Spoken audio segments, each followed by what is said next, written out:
কথায় আছে যে নারী রাধে সে চুলও বাঁধে। নারীরা ঘরে যেমন লক্ষ্মী, বাইরেও তেমন সরস্বতী।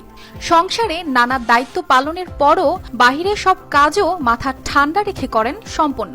এখন যার কণ্ঠ শুনছেন তিনিও নারী। তাই হয়তো ভাবছেন নারী নিয়ে একটু বেশিই বলছি, কিন্তু না, গবেষণায় উঠে এসেছে এমন তথ্য।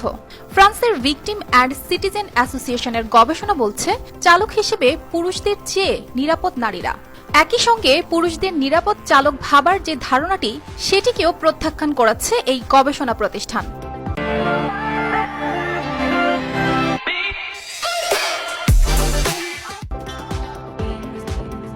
গবেষকদের মতে নারীদের গাড়ি চালানোর কৌশল অবলম্বন করলে সড়কে দুর্ঘটনা কমে মানুষকে অন্তত বেঁচে থাকতে সাহায্য করবে। কারণ ফরাসি সড়ক নিরাপত্তা পর্যবেক্ষণ সংস্থার জরিপে 2022-23 সালে দেশটিতে সংঘটিত 84% ভয়াবহ গাড়ি দুর্ঘটনায় চালকের আসনে ছিল পুরুষ। বার্ষিক প্রতিবেদনটিতে 93% দুর্ঘটনার জন্য পুরুষদের মদ্যপানকে দায়ী করা হয়। তবে অন্যান্য দেশের তুলনায় বাংলাদেশের চিত্র একটু ভিন্ন।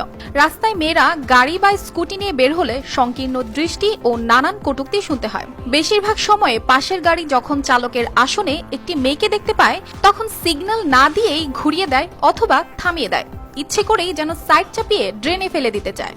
বাংলাদেশের অধিকাংশ যানবাহন চালকই পুরুষ।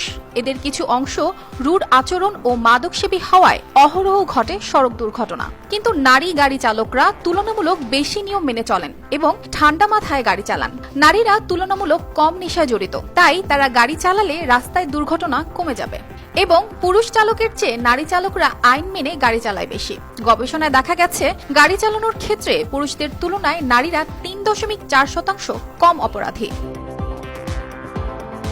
অর্পিতা জাহান, RTV।